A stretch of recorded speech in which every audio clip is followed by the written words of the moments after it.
Ah yes, Nintendo. A game company that was on the rise from the notorious Italian plumber we all know and love, Mario, aka Mr. Jumpman himself. Over the years of Nintendo's career, they have made great relationships from other companies: Activision, EA, Konami, Sega, Square Enix, Disney, and more. But we both know why you clicked on this video, so I won't waste any more of your time.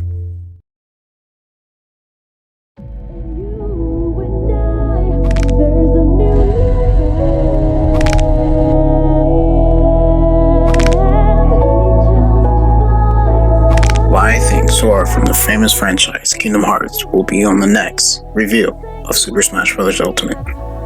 Now, many have speculated that Sora was going to be in Smash Bros. For a very long time now. Hell, even some other characters like Shadow the Hedgehog, Master Chief from Halo, or even some famous meme that we still know today, Waluigi. These are very good pick to be in the roster, but not everyone can make it into the game. Now, if you want to put these characters into a game, you might as well make your own game. It's been pretty good for other people who wanted these people to be in the game, so might as well do it. Now, after revealing 2 characters in the roster of Smash Bros., I believe this tells us how limitless that Sakurai can imagine or even come up with to actually put people into this game. And quite frankly, no one asked for these characters. Piranha Plant and Steve from Minecraft. No one knew this was coming. No one expected Piranha Plant. No one expected Steve from Minecraft.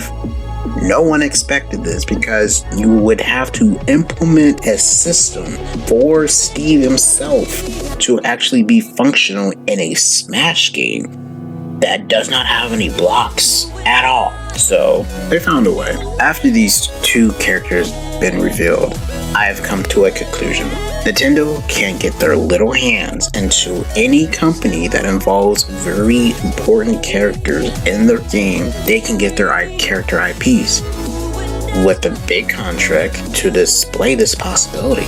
Now, is this good for the community to involve other third-party companies into a Smash Bros. Roster? As far as marketing and player base goes, yes. Marketing-wise, this involves the player base that can play these games to introduce them to the Smash community to play their game. It's kind of smart if you actually think about it, because once again, no one expected Steve from Minecraft to be played in Smash Brothers, and so by them introducing Steve into Smash, it creates the dynamic to where the players who play Minecraft can be introduced into the Smash community just by having Steve being there. Now, you can make the argument that the people or the players that already play Smash Brothers, that already play Minecraft, don't need an excuse because they like the game Smash. But for the people who actually don't play Smash Brothers but play Minecraft, they have an excuse now to actually play their game.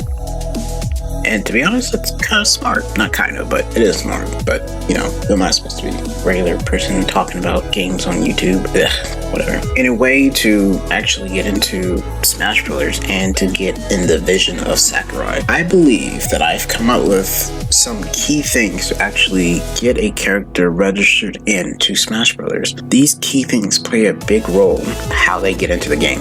Number 1, a game of the third party's developers needs to be on the Nintendo console. So what I mean by this is that a game, so like for example, Minecraft, it got on Nintendo Switch. It found its way on Nintendo Switch, and then soon afterwards, Steve was on Smash Brothers. Piranha Plant, it's already a first party because it's owned by Nintendo. They don't need that, okay? But it's in the game. You see that. And for number 2, they need to match the appeal of Sakurai's vision, because he did say in a interview that he has to visualize that being in the game. Now, with the case of Kingdom Hearts, this series is part of Square Enix's collaboration with Disney, and they go way back as far as the collaboration goes, because Disney is very, very very strict when it comes to their character IPs or any IPs dealing with any Disney character, even their iconic character like Mickey Mouse, their mascot. They were very, very strict on like who gets to use Mickey Mouse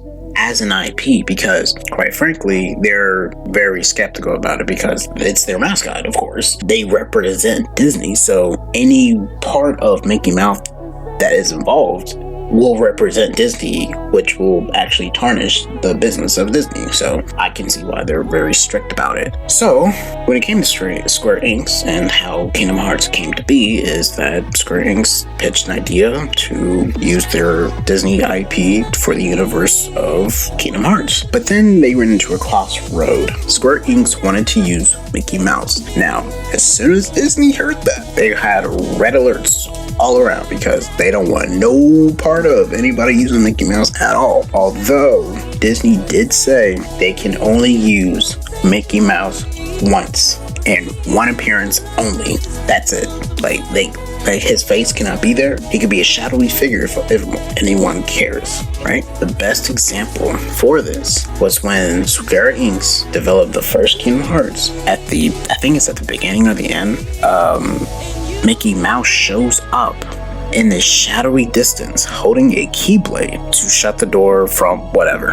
I barely played the first game, but I really wanted to play the game. So what does this mean for Sora in the Smash Brothers? I can say it's a high possibility that Sora will be into the roster off the evidence that I've gathered so far after the Nintendo Direct. Here are my evidence. Number 1, Kingdom Hearts has already been on the Nintendo console. Chain of Memories, 358 divided by 2 days. Whatever you want to call this. Recoded, Dream Drop Distance, Melody of Memory, Square Enix IP. They already have Final Fantasy. They already have Cloud and Sephiroth in the game, so that's already a check. They already went past that. However, and lastly, Disney IP. Now, Nintendo hasn't been, to my knowledge, has not been using Disney IP for any creative dynamic whatsoever. However, this did strike me in the Nintendo Direct. However, Nintendo only used Disney IP for the publishing of the games from Disney, but haven't seen Nintendo use the IP in any creative game. This important clue had set me on Sora to be on Smash Brothers, and this was based on the Nintendo Direct of September 23rd, 2001. And the fact that they moved the release date of the character on the same day Nickelodeon was going to release their game, I'm quite floored. And quite frankly, that's a different conversation because there were some things that we're not going to talk about it, but we are going to continue. The fact is that this character was going to be groundbreaking. It's going to gain a lot of attention. This game was going to be so big, it was going to have the same effect as when Goku went Ultra Instinct and created that huge traffic in almost all the streaming platforms who were streaming the episode. But also saw that Nintendo saw a threat to Nickelodeon because of the rollback netcode that they established before releasing the game. And that's, once again, that's a whole different conversation. But in a sense that Nickelodeon actually made this pressure, I would actually give 2 hand claps to Nickelodeon just for doing that. This part of the Nintendo Direct solidified my conclusion of Sora being in Super Smash Bros. Ultimate. What's this? An invitation? A world with Mickey Mouse and dozens of Disney. This has a familiar feel to Kingdom Hearts. Just saying. For those who made it this far, I thank you for your time here. This video was like a bottled up conversation that I had with myself, and I wanted to voice it out. I did some research to actually gather up clues and also the proof that you would have to be on the game before you actually get onto the roster of Nintendo. So, I mean, this video wasn't needed, but I like to have conversations and speak on my perspective on some things. If you'd like to hear more, like, share, comment, subscribe. You can hear more of my nuisance. Hell, you can even hear my rant for the Nintendo moving the release date to Nickelodeon's release date, because that was pretty messed up, but at the same time, I understand Nintendo's perspective and I understand Nickelodeon's perspective. So if you want to hear more of that, just let me know in the comments, like, share, blah, blah, blah, all that stuff. But I thank you guys for being here and listening. So, bye.